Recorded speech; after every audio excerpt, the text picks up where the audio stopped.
10 धर्मों में संयम धर्म को भी श्रेष्ठ धर्म बताया है। इंद्रिय संयम और प्राणी संयम। इंद्रिय संयम का मतलब है कि 5 इंद्रिय और मन को बस में करना, अपने स्पर्शन रसना और चक्षु कर्ण एवं मन के विषयों से बचना, यही इंद्रिय संयम है।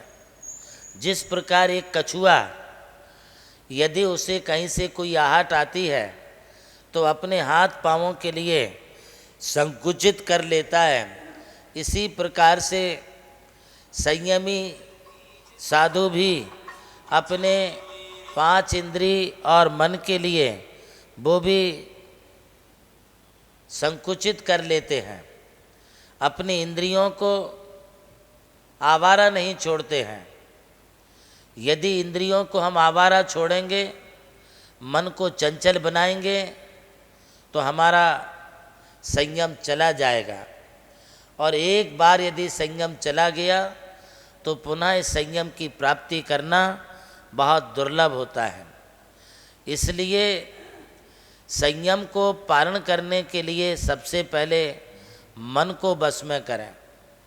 यदि आपका मन बस में है, वो खाने पीने को लेकर के हों, अन्य विषयों को लेकर के हों, पंचेंद्रियों को लेकर के हों, आपका मन आपके बस में होना चाहिए।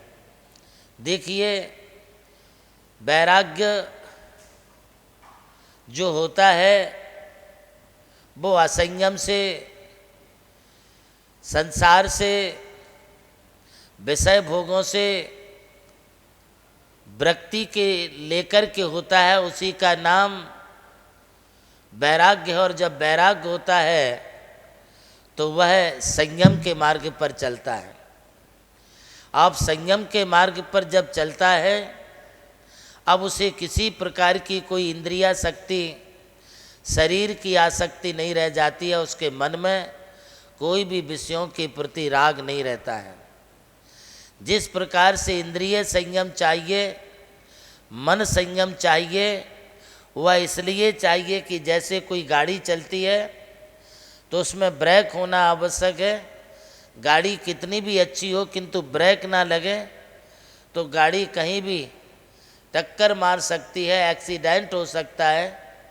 ठीक इसी तरह से यदि मनुष्य के जीवन में संयम रूपी ब्रेक ना रहे तो यह हमारे लिए कहीं भी दुर्घटना हो सकती अथवा अपना जीवन जो है वो बर्बाद हो सकता है।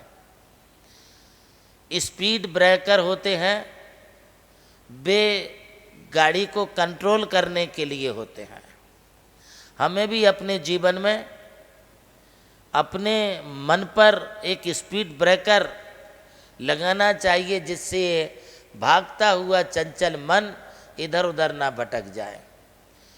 रास्ते पर लगी लाल लाइट सिग्नल देती है और वह सिग्नल हमारे लिए दुर्घटना से बचने का संकेत देती है। इसी प्रकार अपने जीवन में हमारे लिए भी आचार्यों ने संयम रूपी सिग्नल दिए हैं। ये संयम रूपी सिग्नल जब हम लगा करके रखते हैं तो हमारा जीवन पापों से, विषयों से बच जाता है।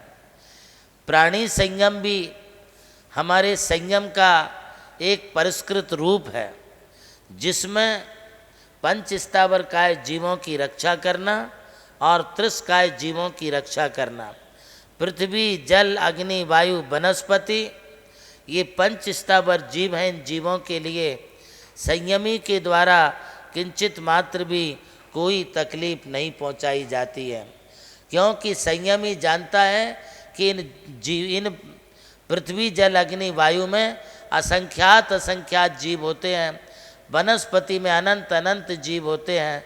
इसलिए साधु बिना किसी भी प्रकार से किसी भी स्थावर जीव के लिए कष्ट नहीं पहुंचाता है। वह प्रासुक भूमि का उपयोग करता है, प्रासुक जल का ही उपयोग करता है और प्रासुक वनस्पतियों का उपयोग करता है। प्रासुक पानी लेता है और प्रासुक ही वातावरण में विचरण करता है। इसी से उसके पंच स्थावर जीवों की हिंसा से वो बच पाता है। रही बात त्रस्कायों की, 2 इंद्रिय, 3 इंद्रिय, चतुरिंद्रिय, असंगी पंचेंद्रिय और पंचेंद्रिय नाना प्रकार के जीव हैं। इन सभी प्रकार के जीवों के प्रति जब मन में करुणा का भाव आता है तो वह किसी जीव के लिए कष्ट नहीं पहुंचाता है। एक चींटी हो, कीड़े हों, मकोड़े हों अथवा और किसी प्रकार के कोई जीव हों, सूक्ष्म हो, स्थूल हो, सभी जीवों के प्रति ऐसी करुणा भाव को पालन करने वाले साधु प्राणी संयम को पालन करते हुए उत्तम रीति से संयम धर्म का निर्वाह करते हैं और यही संयम से मोक्ष के मार्ग एवं मोक्ष को प्राप्त करने का लक्ष्य पूरा करते हैं।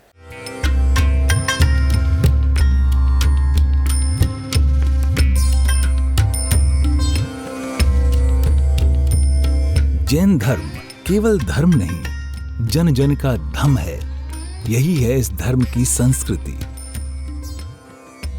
सन 2010 चातुर्मास के दौरान मांगी तुंगी और गजपंथा की तीर्थ यात्रा के बाद एक रात्रि गजपंथा की पहाड़ियों पर विश्राम करते समय आचार्य श्री देवनंदी जी महाराज को एक दिव्य स्वप्न प्राप्त हुआ।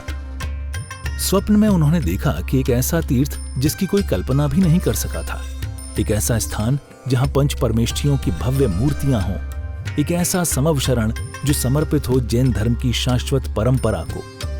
उस दिव्य संकेत को जीवन में उतारने के लिए आचार्य श्री कुंथलगिरी की ओर विहार पर निकल पड़े।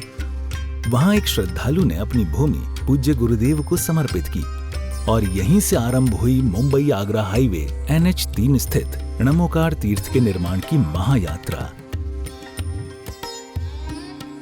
ये वही भूमि है जिसे राम टेकड़ी कहा जाता है, जहां भगवान रामचंद्र जी ने 12 लाख वर्ष पूर्व तपस्या की थी। आज यही भूमि बन रही है जैन संस्कृति का जीवंत प्रतीक णमोकार महातीर्थ। यहाँ बन रही है 51 फीट ऊंची अरिहंत परमेष्ठी की मूर्ति, चारों दिशाओं में 31-31 फुट ऊंची अन्य परमेष्ठियों की मूर्तियां। कुल मिलाकर एक अद्वितीय समवशरण की रचना है जिसका वर्णन Guinness book of world record में दर्ज हो चुका है।